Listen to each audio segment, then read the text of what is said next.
Gumuk pasir adalah bentuk lahan yang terbentuk karena adanya proses aeolian, yaitu proses geomorfologis yang disebabkan oleh kerja angin.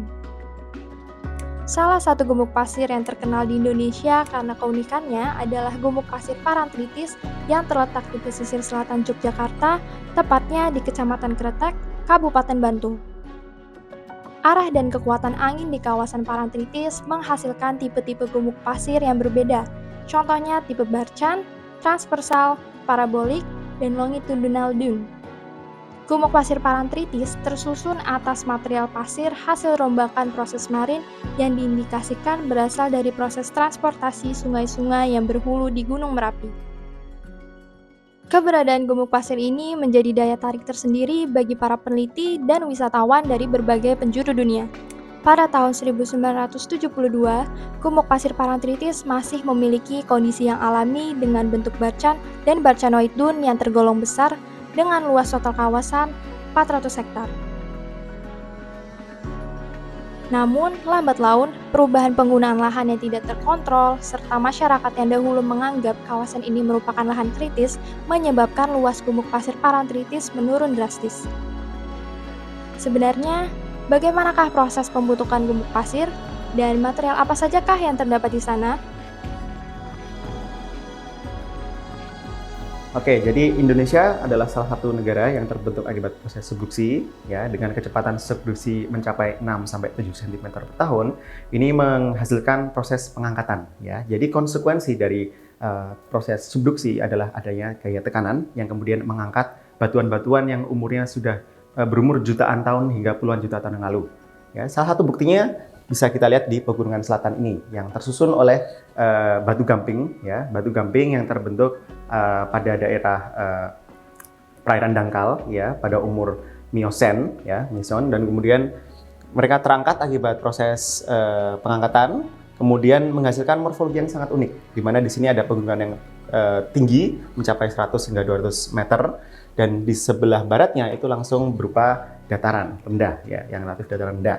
Dan angin yang bergerak dari tenggara ini sangat dikontrol arahnya oleh kehadiran tebing-tebing ini akibat pegunungan tinggi ini. Jadi anginnya sangat terkonsentrasi mengarah ke sini, ya, sehingga menghasilkan proses angin yang sangat kuat yang kemudian menyebabkan adanya bentuk alam eolian di sini, ya, bentuk lahan eolian di sini. Dan bentuk lahan eolian yang ada di sini mendapatkan suplai dari Gunung Merapi, ya, secara paling dominan. Karena Merapi itu masih sangat aktif, ya, masih sangat aktif. Dia erupsi sekitar 4 hingga belasan tahun sekali, ya, menghasilkan lava, menghasilkan aram berplastik, dan kemudian tererosi melalui aliran sungai. Dan aliran sungai itu mengalir hingga ke selatan, ya, melalui Sungai Opak, ya. Sungai Opak mengalir ke selatan sehingga mensuplai, ya, memberikan suplai sedimen yang sangat banyak terhadap daerah pantai di sini, sehingga proses sedimentasi yang tinggi, input yang tinggi, digabungkan dengan proses angin yang tinggi, menghasilkan bentuk lahan eolian gumuk pasir Parangtritis yang kita jumpai di sini. Oke, jadi salah satu indikasi bahwa suplai yang ada di sini tidak hanya dikontrol oleh Merapi itu adalah kehadiran mineral kuarsa. Jadi jika kalian itu berkesempatan untuk mengunjungi daerah ini dan kemudian menggenggam pasirnya dan mencoba melihat materialnya, kalian akan melihat banyak sekali mineral-mineral yang berkilau, ya, nampak transparan, ya, segi transparan, translucent, dan kemudian mereka sangat berkilau ketika terkena cahaya, dan itu adalah kuarsa, ya. Merapi itu berdasarkan penelitian yang ada itu belum memiliki banyak kuarsa atau bahkan belum ada report sama sekali karena komposisi batuannya hanya mencapai andesit, ya, dari basalt, basaltic andesit hingga andesites, yang dimana dia sangat kaya akan piroksen, ya, piroksen berwarna hitam, kemudian ada juga amfibol berwarna hitam, lalu oksida besi hitam juga, dan juga feldspar plagioclase yang cenderung berwarna agak seperti putih susu, abu-abu, dan semacamnya. Nah, ini ada satu mineral yang kinclong gitu, yang sangat shining, dan dia adalah kuarsa, dan originnya kemungkinan besar bukan dari Merapi, tapi dari mana? Dari kemungkinan besar adalah Semilir, ya. Karena semilir adalah salah satu kandidat terkuat karena dia memiliki komposisi magma yang lebih evolve ya, jadi dasitik ya. Berdasarkan penelitiannya Helen Smith, itu dia report kalau semilir itu mencapai dasitik, yang dimana komposisi dasitik itu sudah memberikan indikasi adanya kuarsa, mineral kuarsa.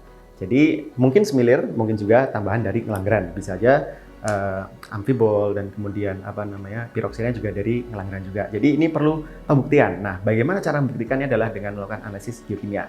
Karena geokimia adalah merekam DNA dari setiap batuan gunung yang ada. Jadi DNA dari ngelanggeran, semilir, dan Merapi itu akan berbeda. Jadi kalau kita bisa melakukan analisis geokimia terhadap setiap partikel yang ada di gumuk pasir, itu kita bisa akan mencari tahu mana proses yang dominan, apakah dari Merapi atau dari ngelanggeran ataupun dari semilir.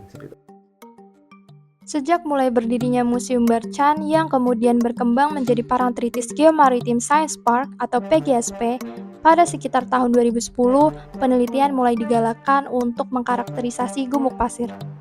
Tujuan dari penelitian ini adalah untuk penyusunan rencana konservasi kawasan. Penelitian ini dilaksanakan oleh almarhum Prof. Sunarto dan tim beserta peneliti dari PGSP dan pemerintah Kabupaten Bantul. Hasil dari rangkaian upaya ini adalah naskah akademis dan peraturan untuk kegiatan perlindungan dan pelestarian. Gumuk pasir Parantritis ditetapkan sebagai warisan bumi Daerah Istimewa Yogyakarta sejak tahun 2014 melalui keputusan Kepala Badan Geologi nomor 1177-K/40-BGL/BGL/2014 tentang penentuan kawasan cagar alam geologi Daerah Istimewa Yogyakarta. Hal ini diikuti oleh Keputusan Menteri ESDM nomor 13-HK.01-MEM.G/2021 tentang warisan geologi Daerah Istimewa Yogyakarta yang menetapkan gumuk pasir Parantritis sebagai geosite. Pemerintah Provinsi Daerah Istimewa Yogyakarta juga menetapkan kawasan ini sebagai kawasan kagungan dalam gumuk pasir Parantritis. PGSP sebagai institusi yang mengawal proses pelestarian gumuk pasir telah banyak melakukan upaya, terutama dalam hal akuisisi dan penyajian data geospasial kawasan gumuk pasir dan memberikan edukasi kepada masyarakat luas. Sampai saat ini, PGSP sudah terlibat lama dalam upaya pelestarian dan perlindungan kawasan gumuk pasir Parantritis. Berbagai hal yang sudah kita lakukan antara lain melakukan edukasi, sosialisasi, bahkan sampai pada proses akuisisi data untuk mengetahui sebagaimana laju perubahan gumuk pasir Parantritis. Hal ini digunakan oleh pemerintah daerah setempat, dalam hal ini pemerintah Provinsi DIY, pemerintah Kabupaten Bantul, bahkan hingga Keraton Ngayogyakarta Hadiningrat untuk melakukan, untuk mengambil, untuk menganalisis, untuk menetapkan setiap kebijakan yang berkaitan dengan proses konservasi kawasan gumuk pasir Parantritis. Kita menggunakan berbagai macam media kaitannya dengan perkembangan teknologi yang sangat cepat. Antara lain kita menggunakan media yang film, kita mempunyai film-film pendek, mulai dari usia SD hingga universitas kita mempunyai filmnya. Di dalamnya berisi mengenai edukasi bagaimana usaha dan upaya pelestarian kawasan gumuk pasir Parantritis. Kemudian kita juga memiliki website pgsp.big.go.id. Kemudian kita mempunyai media YouTube juga, pgsp.tv.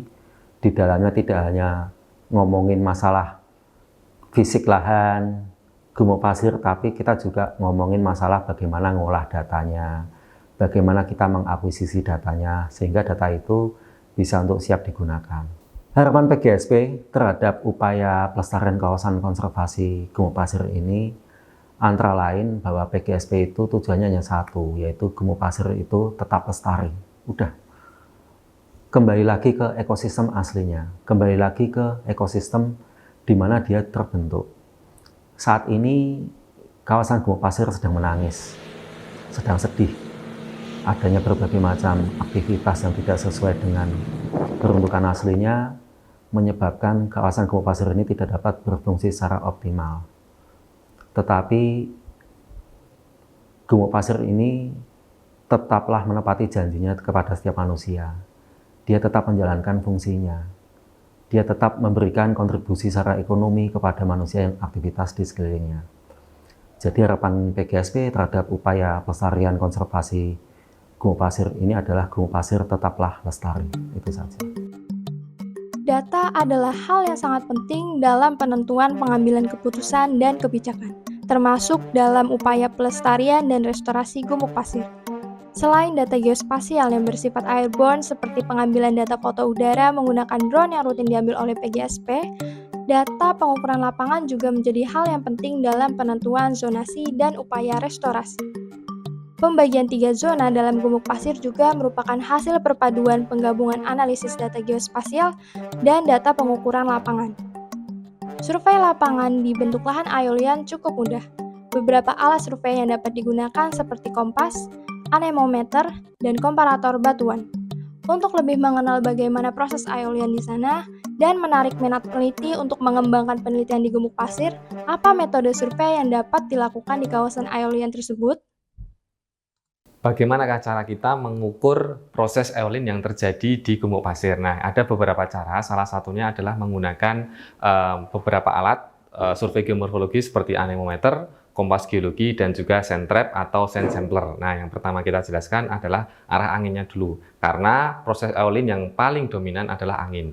Karena aeolian adalah bentuk lahan yang dikontrol oleh angin. Nah, untuk mengamati angin, sebenarnya dari citra sudah terlihat bahwa arah dominan garisnya atau ini bentukan gumuk pasirnya adalah ke arah sana atau ke arah barat laut. Nah, tapi berapa derajat? Nah, untuk derajatnya itu kita bisa ukur dengan kompas geologi atau pakai kompas untuk mengetahui berapa derajat arah angin yang dominan ada di gumuk pasir. Nah, setelah kita ketahui arah anginnya, kemudian kita bisa ukur kecepatan anginnya menggunakan anemometer. Nah, yang pernah saya ukur di sana itu kecepatannya bervariasi. Pada siang hari maksimal bisa 8 sampai 10 meter per sekon. Kecepatan anginnya pada malam hari bisa mencapai 4 meter per sekon. Nah, setelah kita dapat variabel angin, maka yang selanjutnya kita ukur adalah variabel pasirnya. Nah, kita menggunakan alat yang namanya sand sampler atau sentrap. Kita punya di lab kita, lab GLMB. Nah, ini desainnya adalah sesuai dengan pergerakan pasir. Nah, pasir itu kita bisa bagi menjadi 3 bagian, yaitu pada bagian terbawah 0 sampai 1 cm atau ada yang bilang 3 cm itu adalah pasir yang berjalan atau bergerak secara merayap, kemudian di atasnya sampai 1 meter itu yang saltation atau meloncat, kemudian di atas 1 meter itu yang terdispersi ke udara. Nah, yang kita sampling umumnya adalah pada pasir yang bergerak secara merayap dan juga yang bergerak secara saltation tadi. Nah, kemudian kita pasang sesuai dengan arah angin tadi. Misalkan 270 derajat, kemudian kita pasang sand sampler tersebut pada sudut tersebut. Kemudian kita ukur misalkan selama 1 jam. Nah, setelah 1 jam selesai, kita akan punya data berat. Kemudian kita ambil sampelnya di dalam alat tersebut, kemudian kita timbang, akhirnya kita ketemu satuan berat. Dan akhirnya kita bisa mengkuantifikasi berapa transport pasir selama sekian waktu. Misalkan 1 jam adalah sekian gram atau sekian kilo. Kemudian kita juga bisa masukkannya ke dalam rumus, kemudian kita olah bisa menjadi discharge pasir yang ada di sana. Seperti lainnya kita mengukur debit air. Sehingga kita tahu berapa transport pasir yang ada di gumuk pasir ini baik siang atau malam hari sesuai dengan pengukuran kita. Sehingga kita bisa mengkarakterisasi bagaimana karakter transport pasir di zona erosi, kemudian masuk ke dalam zona transportasi, dan yang terakhir adalah zona disposisi. Pembelajaran dan edukasi mengenai proses transportasi dan deposisi pasir yang terjadi di kawasan gumuk pasir perlu untuk dikenalkan kepada khalayak lebih luas, terutama pengunjung dan wisatawan. Saat ini, proses restorasi gumuk pasir telah masuk dalam penyusunan dan penetapan rencana aksi. Pembuatan papan informasi dan edukasi menjadi salah satu program yang dijalankan pada tahap awal. Infrastruktur lain juga sudah mulai dibangun, termasuk tonggak dasar kawasan gumuk pasir. Program lain seperti clearance area zona inti menjadi prioritas utama.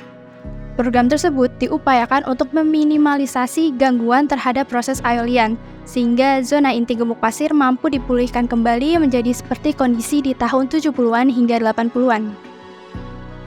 Upaya ini bukan berarti menafikan aktivitas wisata. Gumuk pasir tetap menjadi kawasan wisata minat khusus yang disesuaikan dengan karakteristik geosite kawasan. Upaya ini fokus pada pelindungan dan pelestarian fitur geologi dan geomorfologi gumuk pasir agar warisan geologinya tetap terjaga dan mengedepankan nilai-nilai ilmiah edukatif, estetika, atau budaya.